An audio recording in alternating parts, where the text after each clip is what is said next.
저는 노동운동을 했던 정치인입니다. 사용자 측이 만든 노조, 어용노조라고 하죠.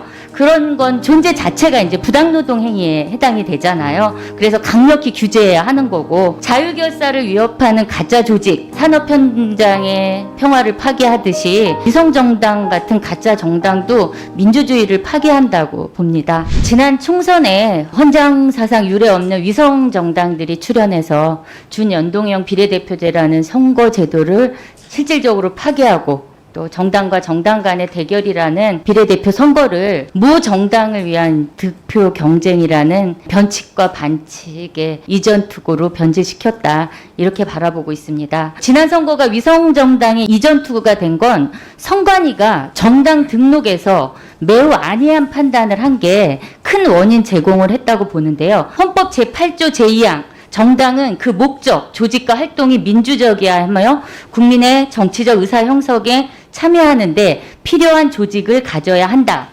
또 이를 구체화한 정당법 제2조에 따른 정당으로 인정될 수 있는 요건은 정강이나 정책을 가질 것, 또 계속적이고 공고한 조직을 구비할 것 등 7가지를 제시합니다. 특히 헌재에서 정당이라면 상당한 기간 또는 계속해서 상당한 지역에서 국민의 정치적 의사 형성에 참여해야 한다고 강조했습니다. 지난 4월 총선에 참여한 위성정당인 더불어시민당과 미래한국당이 헌재의 기준에 부합하는 정당이라고 보십니까? 선거관리위원회에서도 워낙 그 정당 설립 및 활동의 자유는 헌법상 보장된 자유이고 헌재의 결정까지 검토하여 신중하게 결정한 것으로 알고 있습니다.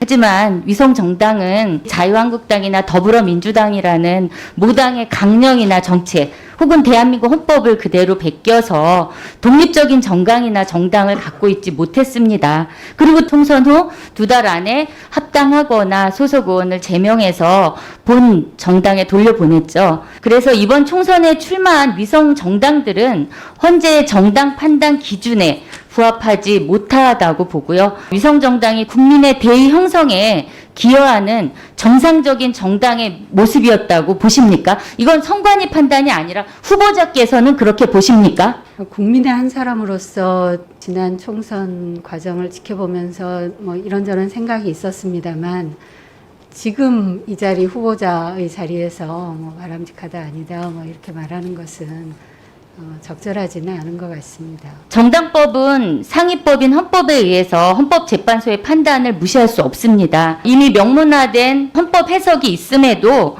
선관위는 위성정당의 정당 등록을 허용했습니다. 이건 중선위가 정치적 부담을 이유로 정당 등록 사무의 원칙이라고 하는 헌법을 저버린 행위라고 할 수 있고요.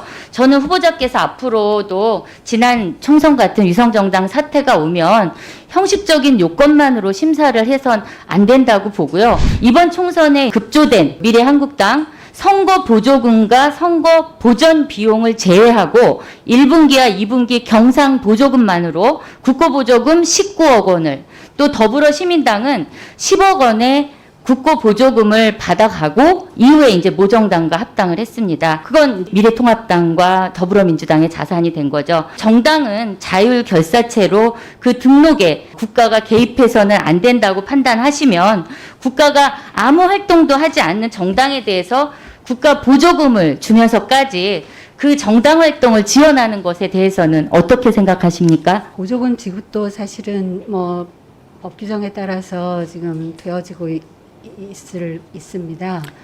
그러나 이제 보조금이 중복 지급된다든지 뭐 이런 부분들에 대해서는 개선 방안을 검토해 볼 수 있을 것으로 생각합니다.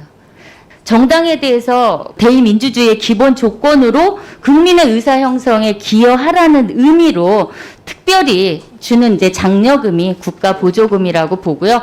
국민의 정치적 의사 형성에 기여하지도 못했고 정책을 개발하지도 못했고 또 선거 때 득표 활동만 하고 바로 사라졌고, 이런 정당에 대해서 지급한 국고 보조금은 환수하는 것도 맞다고 보는데 어떻게 생각하십니까?